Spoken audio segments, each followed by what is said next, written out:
প্ৰদান কৰিম আৰু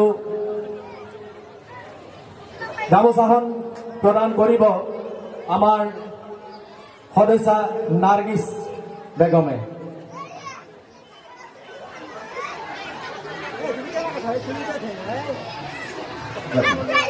এটি খোলাম জাতিৰে আমি তেখেতক সম্বৰ্ধনা প্ৰদান কৰিম আৰু সম্বৰ্ধনা প্ৰদান কৰিব ডেইজি আমি।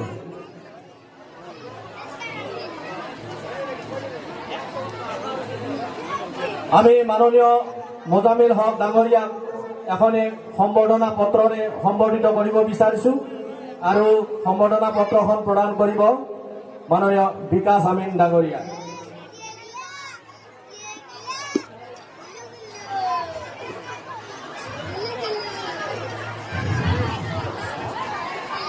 আমি বিশেষভাৱে আমন্ত্ৰণ কৰিছিলো আৰু